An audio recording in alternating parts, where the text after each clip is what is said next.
Australia's relationship with religion is like a shy hope in the heart. Like it's a very discreet, very kind of like, don't ask me about that. Tell me more about what you think. Why is Australia like that? It is about more than just religion. It is a sheepishness about the ineffable. We are reluctant to treat things seriously. So when you're talking about these subjects that are deadly serious, like what we believe about the world, we struggle. That becomes most obvious in the public sphere.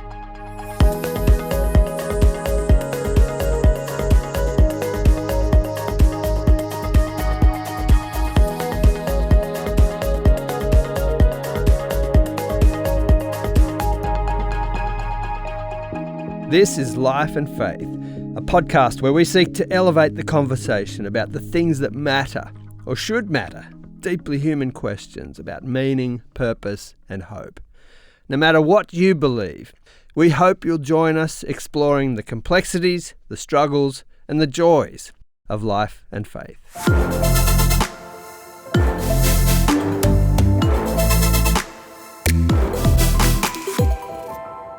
Welcome to Life and Faith from CPX. I'm Simon Smart. And I'm Justine Toe. Now, Justine, columnist sounds to me like the ideal job, don't you think? Me too. Now, I love the story of Christopher Hitchens, who, of course, we would disagree a lot about things like God and belief, but I always liked his writing.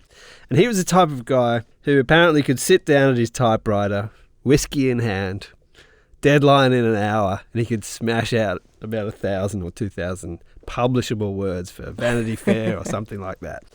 But Justine, it's probably just people like you and me for whom that is the perfect sounding job, although no whiskey for you, Justine. Yeah, not quite my thing, but everything else, even the typewriter, I love it. And yeah, I do think that the columnist's life is pretty ideal. And honestly, after today's interview, it still sounds pretty good to me. That's good. Well, you've interviewed Sean Kelly, who writes a weekly column for the Sydney Morning Herald. And this is, of course, essential reading for us at CPX. Yeah, I find it really interesting. He's got this tendency to spot deeper currents at work in our national psyche, but he somehow does that in 800 words every morning. Crisp, beautifully put together words. That's right. And he knows what he's talking about. He's a former political advisor in the Rudd and Gillard governments. And he wrote this fascinating book called The Game, a Portrait of Scott Morrison. He writes this weekly column on politics. And I put to him later in the interview how he responds to me describing him as a chronicler of the national soul. Yeah. Now, I'm looking forward to hearing what he says about that. But before then, you debrief with Sean, Justine, about the outcome of the 2025 Australian federal election. Landslide is the way to describe it. Now, just a note, this interview was recorded in the week of the breakup and then getting back together of the Nationals and the Liberals. And Justine kicks off the interview with a question that would be on anyone's mind who loves the sound of this job. What does the average day look like for a columnist? What does an ordinary day look like? I don't write every day. I write every week. So the main feature, I suppose, that is regular is having to keep on top of the news, having to have a pretty good sense of far too much of the detail, trivial and otherwise, of what goes on in Australian politics. And I guess there is a sense there of reading broadly that everything you read, every conversation you have can potentially feed into your column, and your mind kind of begins working like that, which is something that often makes me think that writing a column for a lifetime is probably not a very healthy thing to do. Because I think one should be free to have thoughts that are not immediately channeled in a work-like direction. But anyway, that's a whole other topic.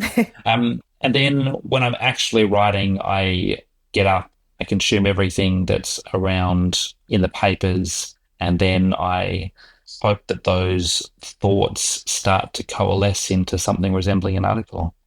If it wouldn't be betraying a trade secret, what kinds of things are you reading? I'm assuming all the dailies, but then, journals as well. What are you dipping into? Mostly I stay on top of the Australian newspapers. So I will read every last bit of political news. I really do try to read everything, which is partly so that I'm across everything. You just never know where something significant is going to turn up, and other people might miss the significance of something, or more often simply not see the same significance that you see in it. And you're kind of looking for those little gems. Now, different columnists work very differently. There are people who are trying to break news in their columns. There are people who are trying to make sure that new little bits of information come to light. I'm much more trying to give people new ways to think about whatever has happened recently. And absolutely, sometimes that means shining a light on things that most people are not talking about or thinking about. But for me, it's much more about those concepts. But am I reading journals? I'm reading things from overseas because there are frameworks that people might be applying to politics overseas that are interesting ways to think about our own politics. They might not be directly applicable, but they might send you in interesting directions. And then the other thing I do, and this is mostly for interest, but it has been very professionally useful, is I just try to read things that aren't political in the slightest. I think you can become, well, I worry personally about becoming very narrow in my approach to politics if I'm only reading politics. I also end up finding it pretty boring if that is the only thing I'm reading. So I try to just read a really wide range of things, including a lot of fiction. I just was flicking around before we joined the chat, and I saw that you'd written a column about Hilary Mantel and how, in her representation of Thomas Cromwell, captured the political staffer, which you have been in your own past life as well. And I thought that was a really delightful reflection, and a reflection also of what you're saying, that you're reading widely.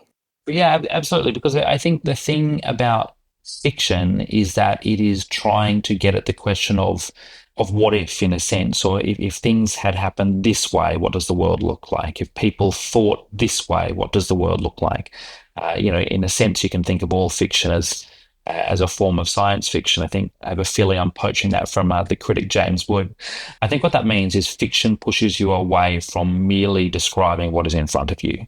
It makes you try to think, well, what if politics went in this direction instead? Or what if the people involved in politics thought like this instead? And Mantell, in talking about Thomas Cromwell, who was the equivalent of a political staffer in the court of Henry VIII, gets at the ways that power works, gets at the way that people who work around power work. And I think what's really fascinating is that the thoughts she imputes to Thomas Cromwell are absolutely thoughts that political staffers could be having today. Now, that's not surprising in a sense. She is, 20th, 21st century novelist, so perhaps she is simply reading our own mores and mindsets back on the earlier centuries. But I don't think that's the way she's coming at it. I think, we know Hilary Mantel read widely in history and she thought deeply about it, and she tried to be very historically accurate and certainly not to depart from history except in speculative terms, by which I mean she clung to the facts at all times. So I think she was attempting to read from what she knew of that time, and the fact that her observations about the way that power might have operated then come to us meaningfully now, I think then leads you to think about the things in politics that might remain consistent with time. And what's fascinating about that is it then gets more at questions of power and people than it does about Donald Trump's tariffs or the precise details of the Gonski education reforms. And I think that makes it more interesting for most people. Well, how about we turn that lens onto your writing after the election? Firstly, were you reeling after the election, or had you kind of sensed that things might go this way? What do you make of what has happened? And even in the last week, we've had the Nationals splitting up, and then contra Taylor Swift, they are getting back together, so it seems for now. Yeah. What would you make of this time that we've been living through, and did you see it was coming? I absolutely did not see it was coming. I didn't think it was likely that Anthony Albanese would lose the election. Right. I was surprised at how strongly the media narrative started to be that Anthony Albanese was really potentially on his way to a loss. I thought that was dramatically overblown at the time. But nonetheless, the scale of Anthony Albanese's victory on May 3 absolutely shocked me. I think it shocked most people. I think anyone who says they weren't surprised is trying to make themselves look better than they probably are. I mean, it is a really shockingly seismic result. Yeah. I think Labor's on 94 seats now. It's insane. It's really quite incredible. And it's quite incredible as well when you consider the fact that Labor's primary vote is still very low in historical terms. And, of course, that has led to this immense schism in the coalition. Solved today. Solved is probably an exaggeration. But no, I didn't see it coming. The scale of Anthony Albanese's victory. I think it creates a set of really interesting questions about his second term. And more importantly, it sets up really interesting questions about the future of the coalition, because that in turn turns into questions about the viability of a two-party system. Because at the moment, and obviously things in politics can change quite rapidly, but at the moment, you only have one very viable major party. That's obviously not a sustainable situation either. Now, after the election, I read your column and you talked about kindness and how instrumental kindness seemed to be in winning the election for Anthony Albanese. Do you think that there really was a sense in which Albanese won over Australians with his kindness, or was it a case of, Trump and perhaps Dutton maybe doing a bit of Trump down under? Did that turn people off? And then Anthony Albanese then looks like the safe bet. I guess I'm asking you to litigate your case for why kindness won rather than, Trump lost. I think there are two things that occur when somebody wins an election. There is an explanation for why they won, and then there is the explanation that they attempt to impart to people. And both of those are important because both inform the way that history is written, both inform the interpretations of those elections as we go into the future. So why did Anthony Albanese win? Well, I think, as with any election victory, there are a large number of factors. Anthony Albanese ran a very good campaign, far better than anyone expected. He had the experience of the 2022 campaign, where he wasn't a great campaigner behind him, and he improved markedly. I think his office did an incredible job.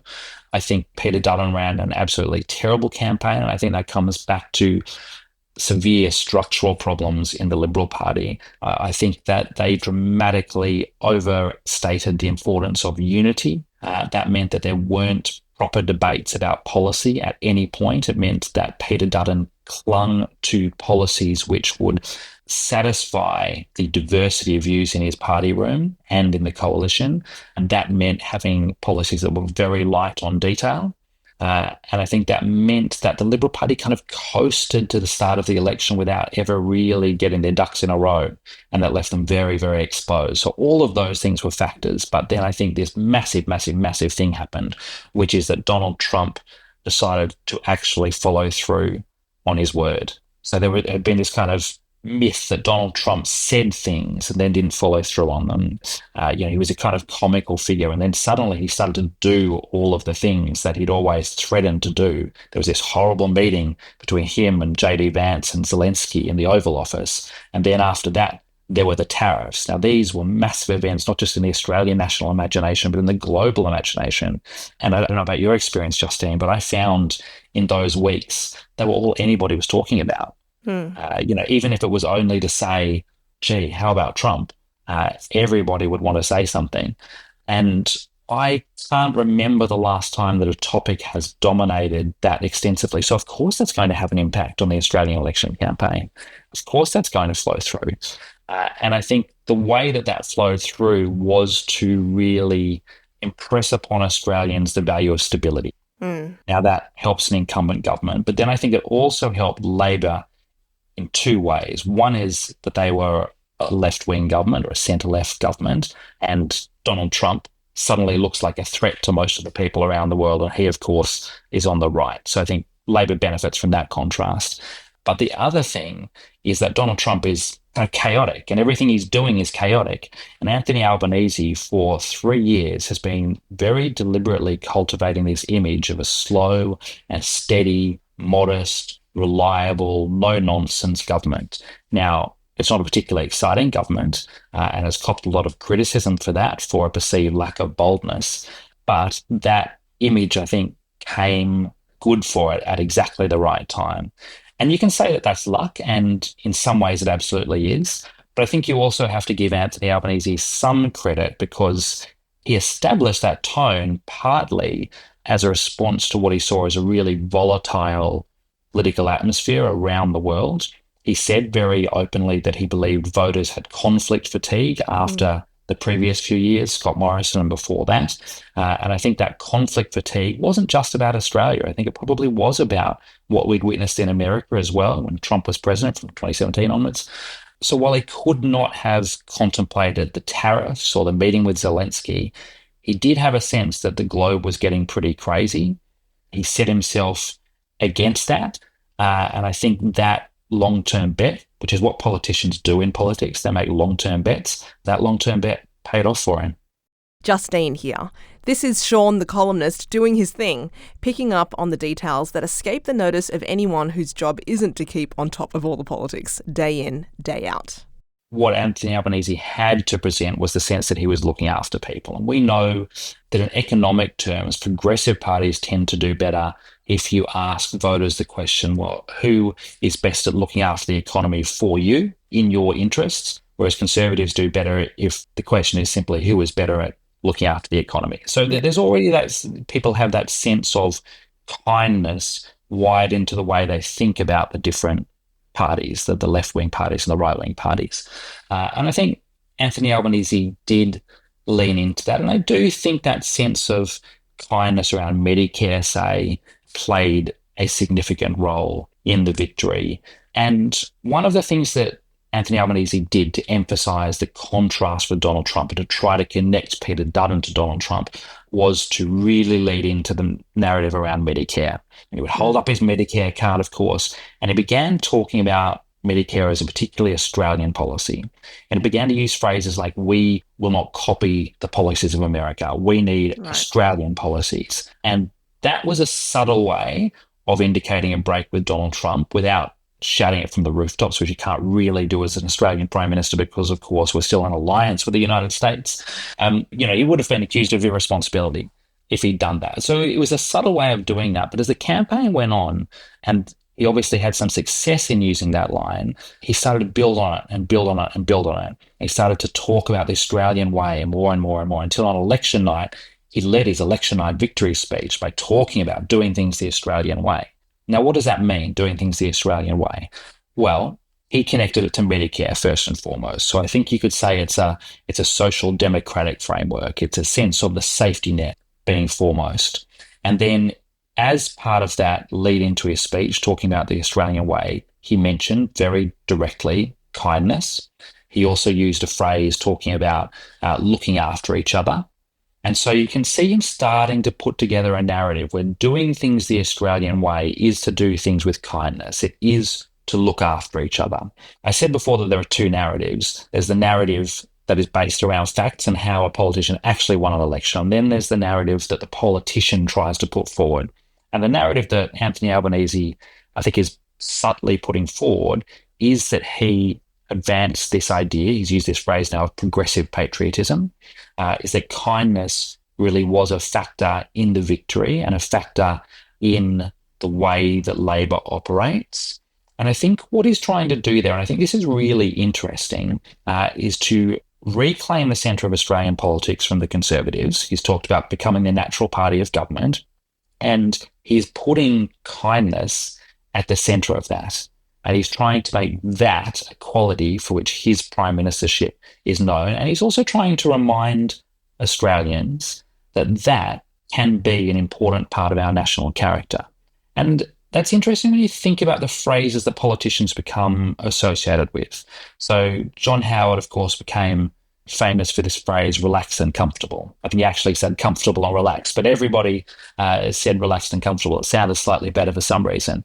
And that became something that he had interpreted about the Australian people and also something that he imposed on the Australian people. And then it became a way that many Australians thought about ourselves, that we were relaxed and comfortable people, that we're laid back, that we take things in our stride.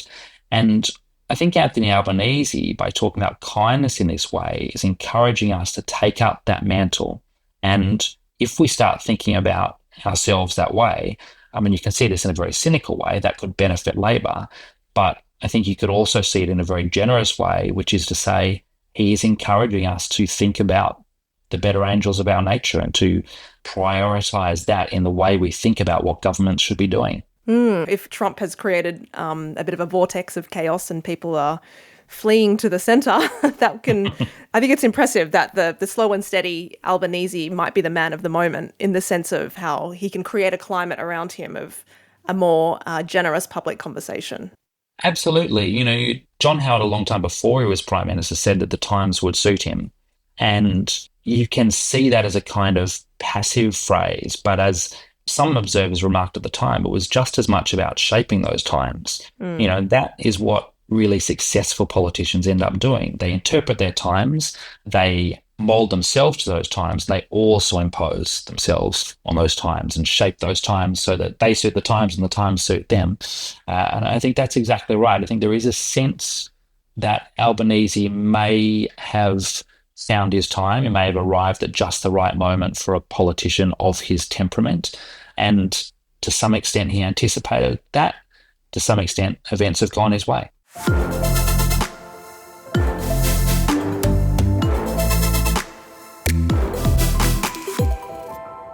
You're listening to Life and Faith, and we're hearing Justine's interview with Sean Kelly, former political staffer in the Rudd and Gillard governments and now a columnist with the Sydney Morning Herald.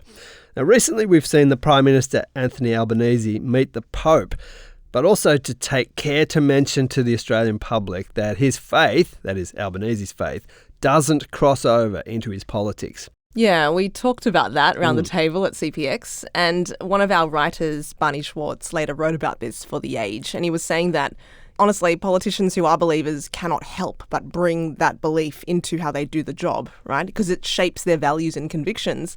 And what it really means is that people don't want to feel like they're having someone else's beliefs imposed upon them. And of course, a politician should not be doing that, but can they deny that they are being shaped by it in some way? And then this isn't only true of people who belong to a particular religion. Barney writes, atheists, agnostics, and people of other faiths are equally shaped by their values and convictions, and they owe it to their conscience and constituents to honour these, and that those who don't risk becoming venal or corrupt. I thought that was perfectly said. Yeah, it was good. It's a point worth making, isn't it? That we're all driven by values. It's good to be clear about what those values are. Anyway, at this point in the conversation, Justine, you had with Sean Kelly, you ask him what he makes of that connection between faith and politics.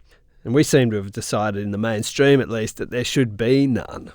Anthony Albanese has talked about the three faiths in his life, the Labor Party, South Sydney Rabbitohs and the Catholic Church. I'm sure that each of them have had a pretty significant influence on him. I think it was interesting. It was after those comments about kindness on election night and after the comment he made at the election debate where he said, I think kindness isn't weakness. He was then talking to a podcast for the Sydney Morning Herald and The Age, and he was talking about his Catholic faith. And he said that it was really important to him. It was a part of who he was, especially the kindness and compassion it encouraged for vulnerable people. And that is exactly what he's been talking about in recent weeks. So I think it's a really interesting feature of Australian politics that we don't tend to talk about religion a great deal. We certainly don't tend to talk about people's beliefs coming from religion. And you can see why politicians will be cautious about that, because politicians have to do all sorts of difficult things, and it's very, very, very easy to accuse them of hypocrisy.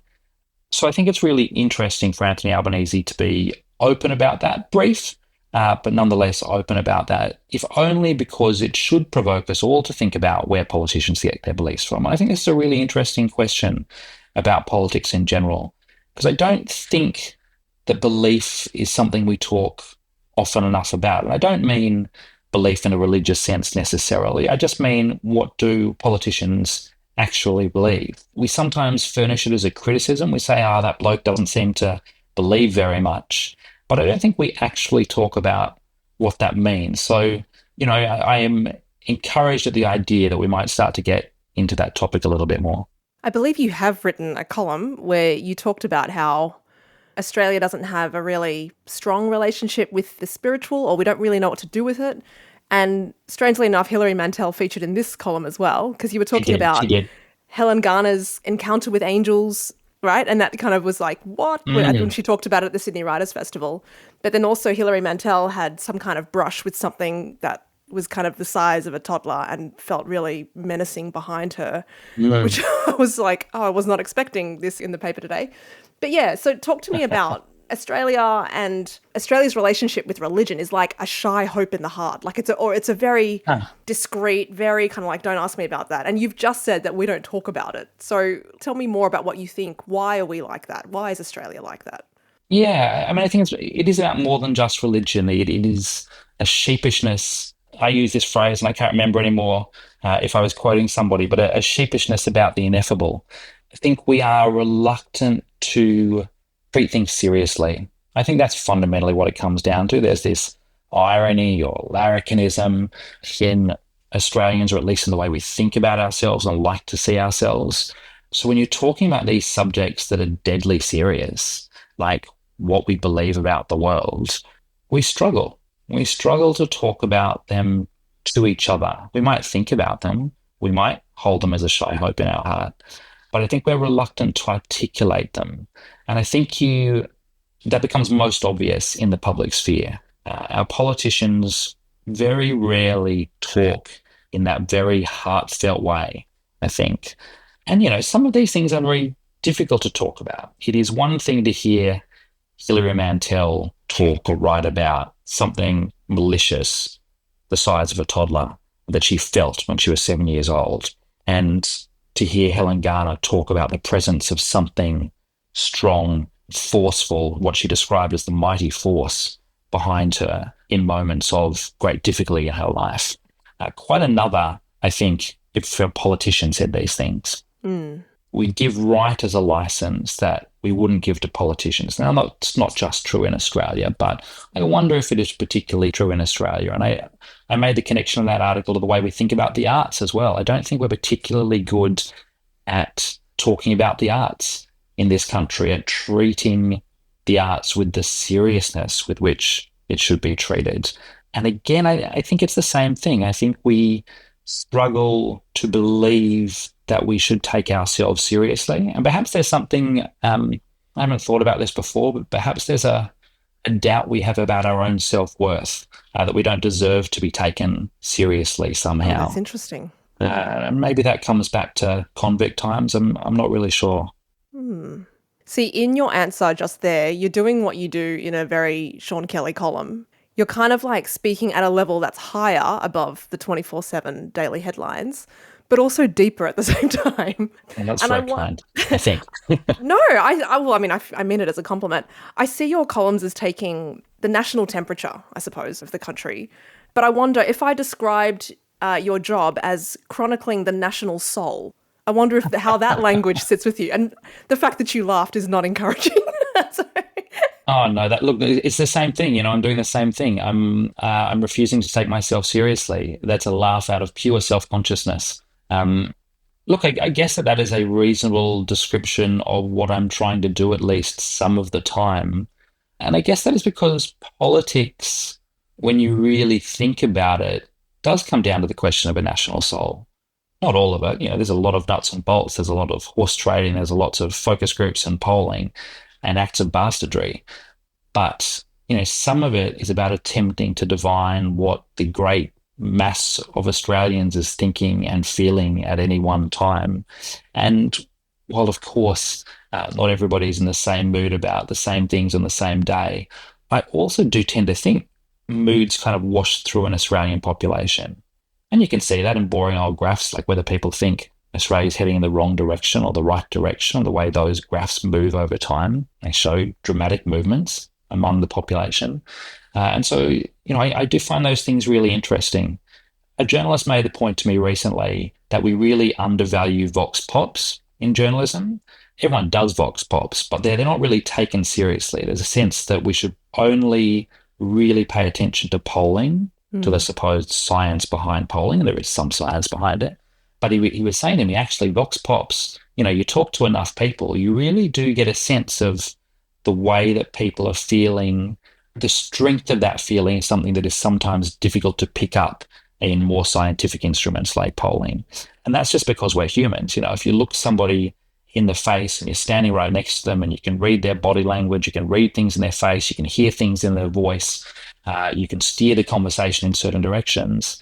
That really struck me because I think, you journalists get made fun of sometimes for, I was talking to the cab driver and the cab driver told me this. But, you talk to cab drivers or the guys down at your local shops or wherever they are, and you talk to enough people, you do start to get a sense of the way the nation is shifting from month to month. I find those things really interesting.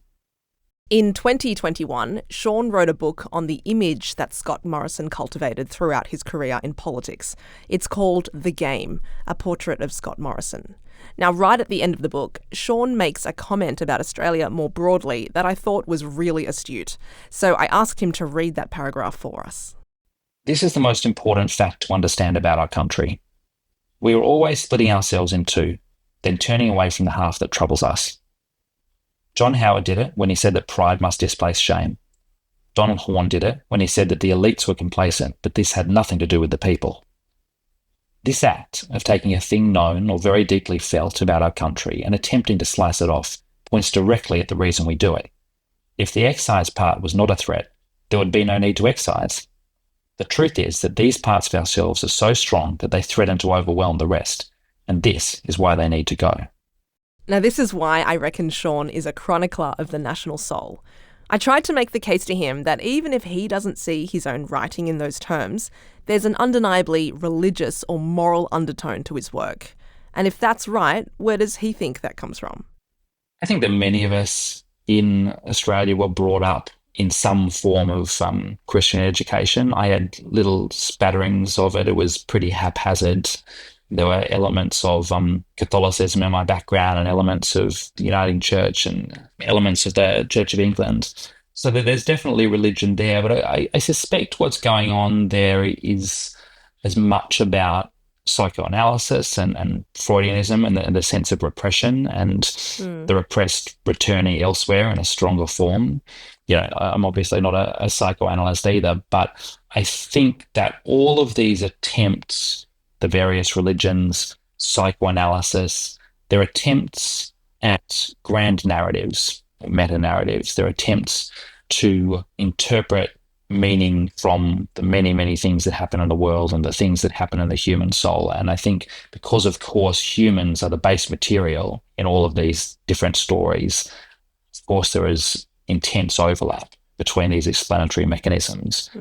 So I had not considered that at all, but what you're saying absolutely makes sense to me, because I think in a way we are all drawing on a similar set of interpretive tools to try to get our heads around what's going on in our lives and around us. Yeah, I have to admit, a couple of pages on from those final pages, you talk about this dream you had about Scott Morrison. And I wondered if you could tell us about that, because when I read it, I was like, oh, it's like how in one of the Star Wars movies, Luke is fighting Vader and then he slices off his head and then the helmet opens and he's like lopped off his own head because it's his face staring out. So the enemy is within.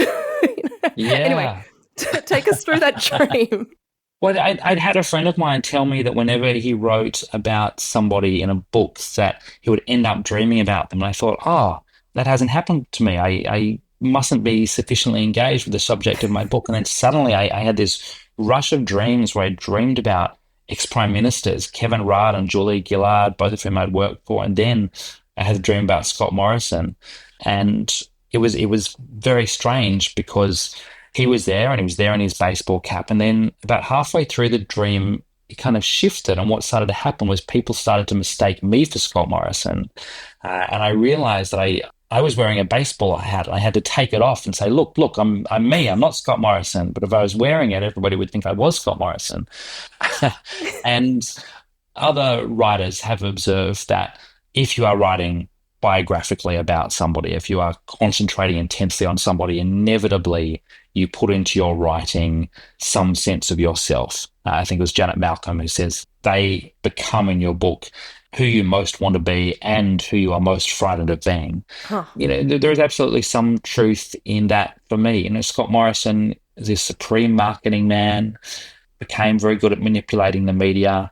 I worked in politics for prime ministers. I was a press secretary. My job was to deal with the media.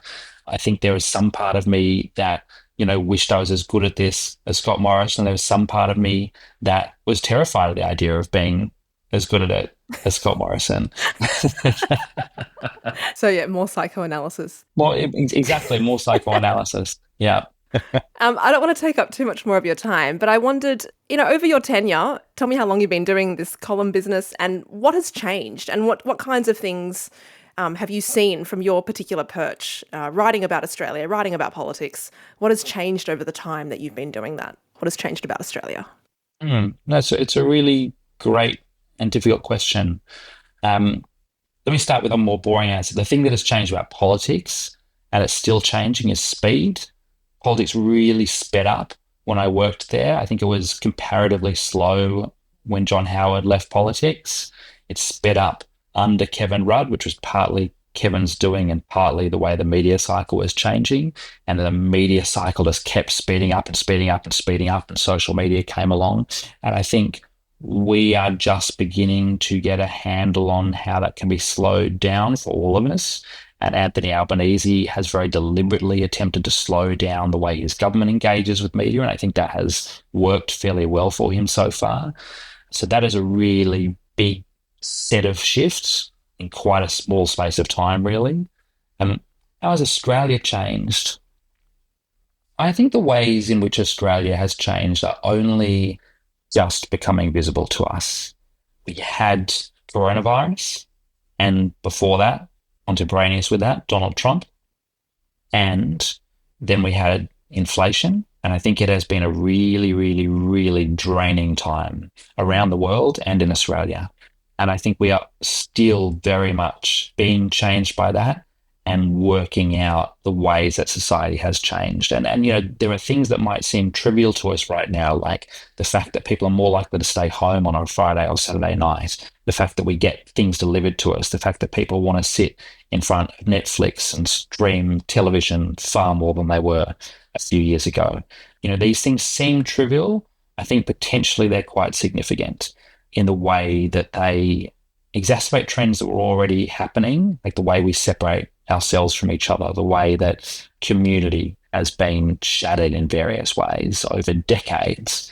But I think in the last 5 years or so, you've seen an intensification of that in some ways. And I think we will start to react to that. I think we are already starting to react to that in certain ways. And I think we're talking about very long-term trends, very long waves. And then I think the other thing that is really significant is that there are a bunch of problems in Australia that have been building for some time. So our education system is in pretty significant trouble. Inequality in this country is getting worse, and there is a sense that it could get much, much worse over the years to come, in particular intergenerational inequality. We now have a sense as a nation of the housing crisis getting worse and worse and worse. And of course, climate change is getting worse around the globe. So you've had these problems that have been getting worse for some time. And it feels to me, out of coronavirus, out of inflation, we have become more aware of a lot of those things. And I think that's partly because we were more dissatisfied. When the country was just very, very rich and people's lives were fundamentally okay, we didn't pay much attention to the ways in which the system was slowly breaking down. But as soon as people's lives became a bit more miserable and a bit more constrained, we suddenly started to look around and think, all of these things are a bit broken. We suddenly had less money. We started to think, oh, I'm not getting bulk bills. I'm having to pay for this, and that's making a real dent. And that must say something more dramatic about the way in which our health system is breaking down. And so the thing I'm pointing to is I think there is a much stronger awareness in the last 2 or 3 years of the problems that have been building up in this country for a couple of decades. And I think that that is creating a wave of dissatisfaction. And I think that that is the real challenge for the Albanese government, to get on top of that before that dissatisfaction kind of runs ahead of the government's ability to do anything about these problems. I don't just mean as a political problem. I mean as well, it is a challenge for them in terms of saving Australia from the breakdown of trust in institutions that we've seen happen in America. Yeah, so it's not just a political problem, it's a social cohesion problem as well, right? Absolutely. Yeah, it's really well put.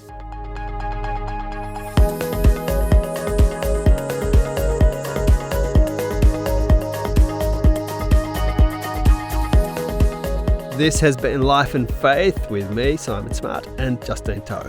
Thanks to Sean Kelly for making time to speak to us. I'm going to put links to some of his columns, especially after the election, and also his book, The Game, A Portrait of Scott Morrison. Now, there may well be someone you know who would appreciate this episode. Please send it on to them and get more people on board the Life and Faith boat. Thanks to our producer, Alan Douthwaite. Next time. It was just a very normal Tuesday night. Michael cooked dinner. I came home late. We had a lovely dinner together as a family. And after dinner, Mick got up and headed downstairs to hang the wash, which he used to do, which was lovely, and do a bit of work. And to cut a long story short, a little while later, one of my girls was looking for him and went out because I said, I think he's hanging the wash. And she went out and tripped over him. He had actually fallen in the rumpus room, and it was dark in the rumpus room, so we didn't see him. So he'd had a cardiac arrest, and that was about 3.5 years ago now. And, since then it's been a fairly challenging journey of figuring out how to live again differently and how to parent on my own, to be me in a really new way without him.